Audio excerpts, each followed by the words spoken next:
जी हाँ, मैंने अपने छोटे बेटे महेश को मेरे बड़े बेटे सुनील का खून करते अपनी आंखों से देखा है। जी हाँ, इसने अपने बड़े भाई का खून किया है अपनी माँ के सामने। एक माँ के लिए अपने बेटे पर खून का इल्जाम लगाना आसान नहीं होता। लिहाजा सुभद्रा देवी के बयान को मद्देनजर रखते हुए ये अदालत मुजरिम महेश को अपने बड़े भाई सुनील के कत्ल के इल्जाम में उम्र कैद की सजा सुनाती है। दिल्ली 1987। उम्र कैद की सजा सिर्फ सुभद्रा के बेटे महेश को नहीं मिली थी, वो खुद भी उम्र कैद की सजा काट रही थी, बल्कि आज तक काट रही है। शायद आज भी उस आंगन में अक्सर सुभद्रा देवी को अपने दोनों बेटे नजर आते हैं, खिलखिलाते हुए खुश, महेश और सुनील दोनों।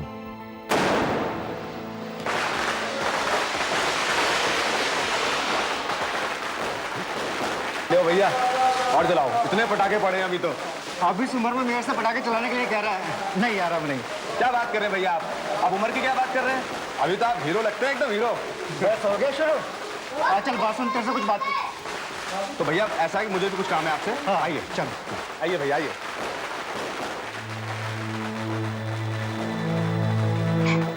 बड़े प्यार से ले गए अपने छोटे भाई को अंदर।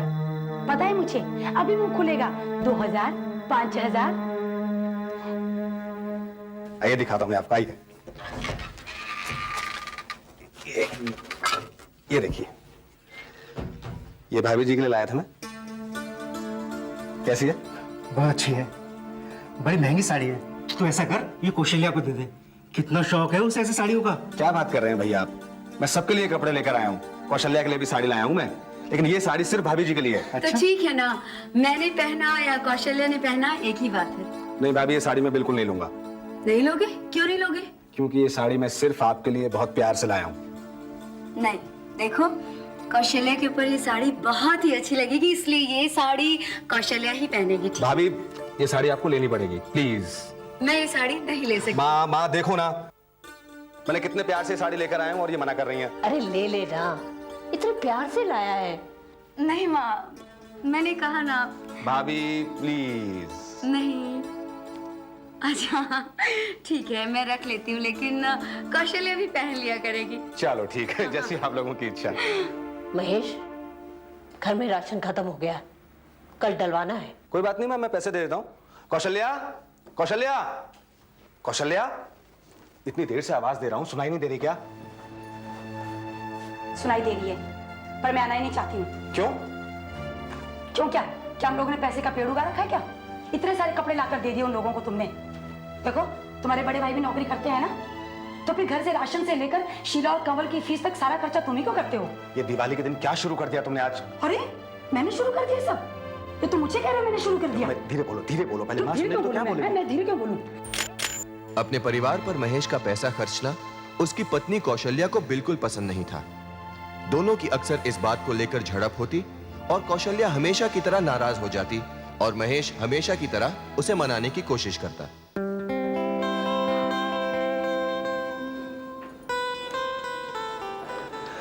देखा, ये मैं सिर्फ तुम्हारे लिए लाया हूं, किसी और के लिए नहीं। किसी और के लिए लाकर तो देखो, बताती हूँ तुम्हें। बुरी बात। देखो सुनील भैया की तनख्वाह कितनी है ये तो तुम जानती हो, है ना? अब मुझे घर में थोड़ी बहुत तो मदद करनी ही पड़ेगी ना। देखो, सारा खर्चा तो तुम ही करते हो, मुझे समझ नहीं आता वो लोग करते क्या है। बस देखो, मैंने माँ से कह दिया है कि मैं बिजनेस शुरू करने जा रहा हूँ और आने वाले 2-4 महीने मैं घर में खर्चा नहीं दे पाऊंगा। ये तो तुमने सच में जो बहुत अच्छा किया। सुनो, मैं तुमसे एक बात कहना चाह रही थी। हाँ बोलो। खैर छोड़ो, तुम्हें अच्छा नहीं लगेगा। बताओ ना, क्या बात है, बोलो। नहीं, तुम गलत समझ लोगे। वैसे भी तुम्हें मेरी हर बात तो गलत ही लगती है ना। कम ऑन कौशल्या, बोलो ना क्या बात है। देखो ना, तुम अपना बिजनेस पटपड़गंज में शुरू करने वाले हो ना, यहाँ से बहुत दूर, मतलब कि सुबह जाने में 1 घंटा और आने में 1 घंटा। हाँ, इस तरह तो तुम ना ही मुझे ठीक से वक्त दे पाओगे और ना ही अपने बिजनेस को। तो मैं सोच रही थी कि क्यों ना हम लोग पटपड़गंज में ही वहीं कहीं शिफ्ट हो जाएं। अब तुम्हारा ऑफिस भी वहां से नजदीक पड़ेगा। मतलब हम घर से अलग हो जाएं।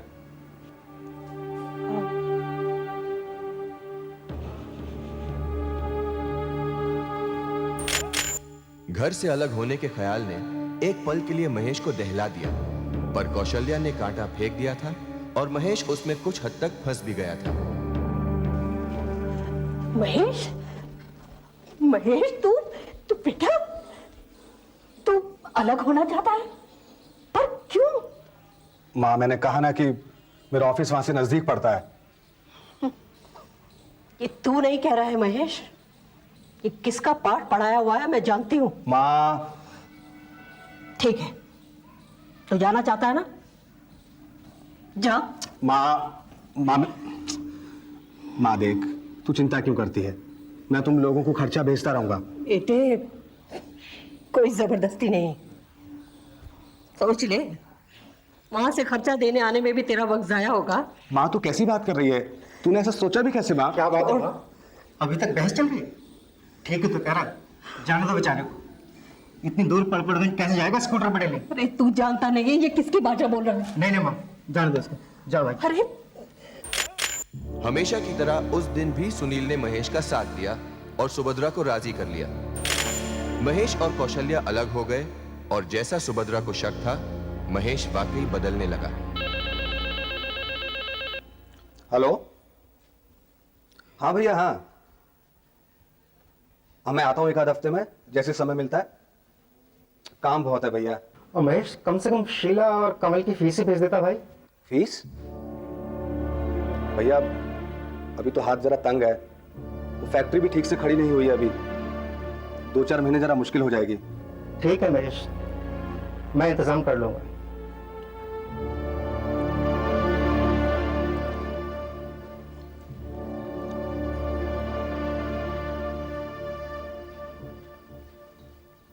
क्या कहा महेश ने? कह रहा है नया नया कारोबार शुरू किया है, हाथ थोड़ा तंग चल रहा है। वो आपने ऑफिस में बात की, आपने कहा था कि तनख्वाह बढ़ाने के लिए आप बात करेंगे। हाँ, बात तो करी थी, लेकिन दफ्तर वाले कह रहे हैं अब जो कुछ बढ़ाना होगा ना, अगले साल बढ़ाएंगे।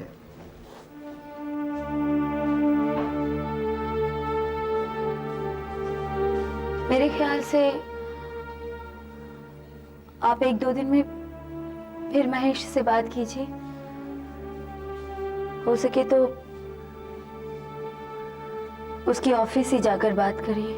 कोई फायदा नहीं होगा, मैं तो पहले ही जानती थी। एक बार वो घर से अलग हुआ तो फिर यही होगा। ठीक है ना माँ, वो जहां भी रहे खुश रहे। अरे खुश ना रहने को कौन कह रहा है, पर अपने छोटे भाई बहनों की तरफ भी तो उसका फर्ज बनता है कि नहीं?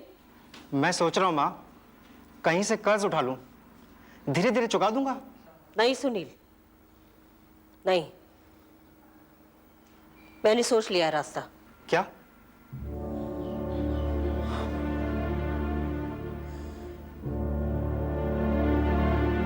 हम ये घर बेच देंगे।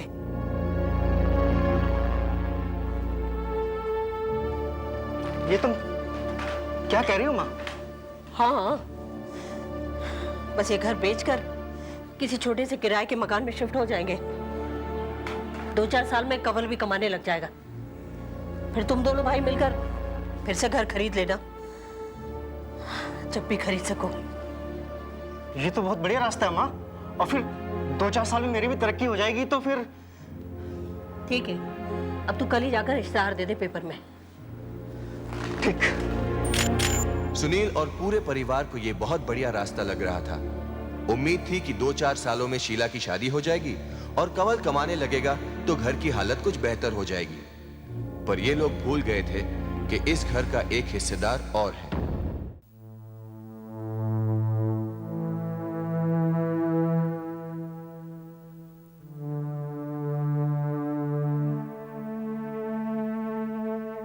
घर तो अच्छा है, क्या दाम सोचा आपने?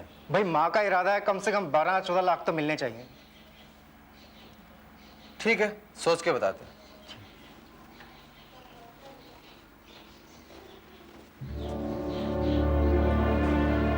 ये सब कुछ ये क्या हो रहा है? वो कुछ नहीं, माँ मकान बेचना चाहती है। मैं तो खुद ही ये सुझाव देने वाला था। दरअसल मुझे भी पैसे की बड़ी सख्त जरूरत थी अपने बिजनेस को बढ़ाने के लिए। सुन, इस घर में तेरा कोई हिस्सा नहीं है। क्या माँ? लेकिन सही कह रही हूं। पिछले 7 महीनों से हम कैसे जी रहे हैं इसका अंदाजा भी है तुझे? एक बार तूने पीछे मुड़कर नहीं देखा कि हम जी भी रहे हैं या मर कब गए?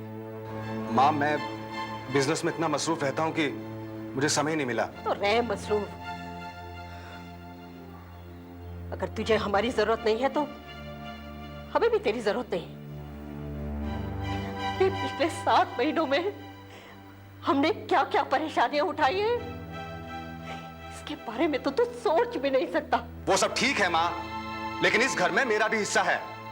ये घर मेरा है और इस घर के हिस्से भी मैं ही करूंगी, और जब करने होंगे तब। अभी इस घर में किसी का कोई हिस्सा नहीं। पहले तो 3 साल तक घर चलाने के लिए पैसे चाहिए मुझे, बस।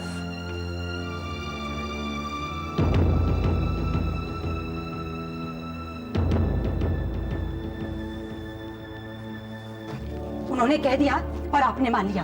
देखो, हम अपना हिस्सा लेकर ही रहेंगे। ये कोई बात हुई भला? घर बेच रहे और हमें हिस्सा नहीं देंगे? अब पता चला तुमको? उस घर में तुम्हारी इज्जत तभी तक थी जब तक तुम वहां का खर्चा उठा रहे थे। 4-5 महीने से खर्चा देना बंद क्या कर दिया? बस सदा देने लगे तुम्हें। कौशल्या, मैं चुप नहीं बैठूंगा। इस बार मैं चुप नहीं बैठूंगा। अपना हक मैं लेकर रहूंगा। तो तुम्हें लेना ही चाहिए ना। तो कौशल्या, मैं आज माँ के पास जाता हूँ और माँ से कहूंगा कि मुझे मेरा हक चाहिए। महेश ने इरादा कर लिया था कि वो अपना हिस्सा लेकर रहेगा। अब उसे लगने लगा था मानो उसकी माँ उसके साथ नाइंसाफी कर रही हो। अगली सुबह महेश फिर अपनी माँ के पास पहुंचा।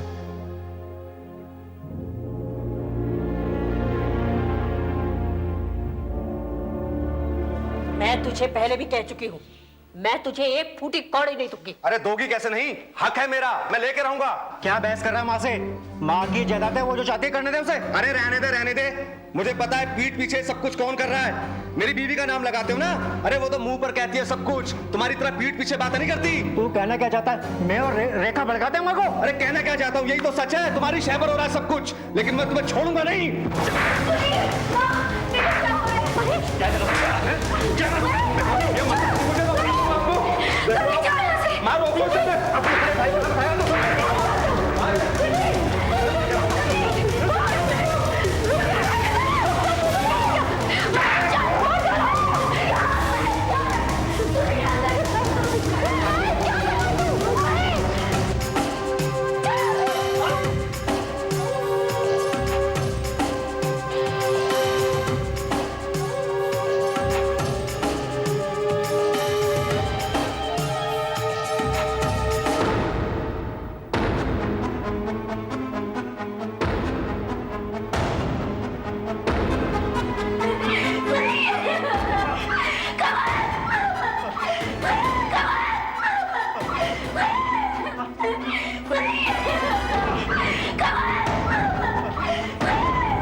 सुनील बहुत बुरी तरह घायल था। उसे हॉस्पिटल ले जाया गया, पर उसका बचना बहुत मुश्किल था।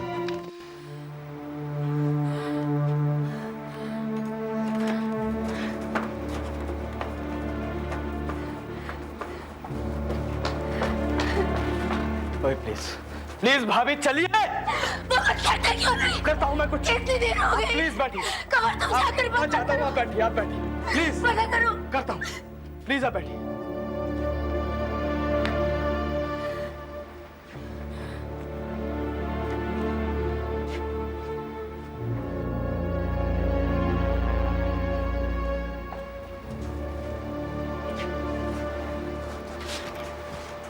I'm sorry. He's no more.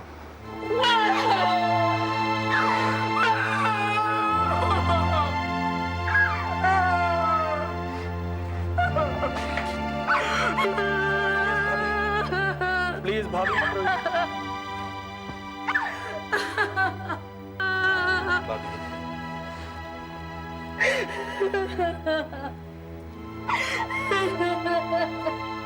Inspector, मुझे बयान देना है।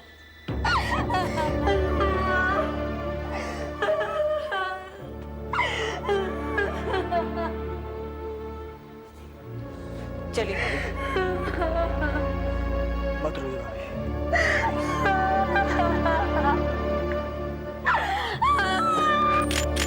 सुभद्रा के आंसू मानो कहीं खो गए थे। उस माहौल में जब रेखा सुनील की मौत का मातम मना रही थी, सुभद्रा गवाही दे रही थी। उस हादसे की गवाही जो हादसा शायद इस जन्म में वो कभी नहीं भुला पाएगी। माँ, माँ, माँ, मैं कुछ बात करना चाहता हूँ तुमसे, माँ। सर, एक मिनट के लिए बात कर। माँ, माँ, तुम ऐसा नहीं कर सकती मेरे साथ। माँ, मैं तुम्हारा बेटा हूँ। माँ, माँ, मेरी बात तो सुनो, माँ। सर, एक मिनट बात करना चाहता हूँ मैं।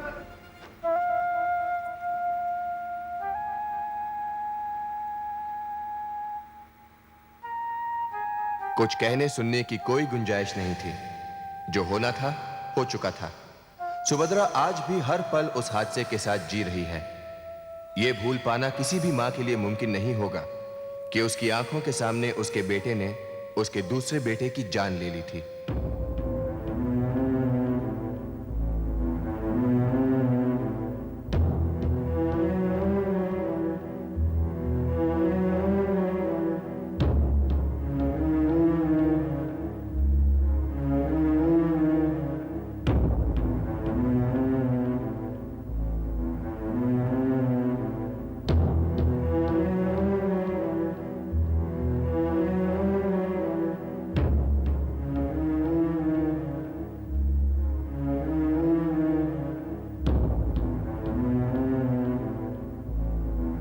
जायदाद के लिए हर साल 5,600 से ज्यादा खून होते हैं।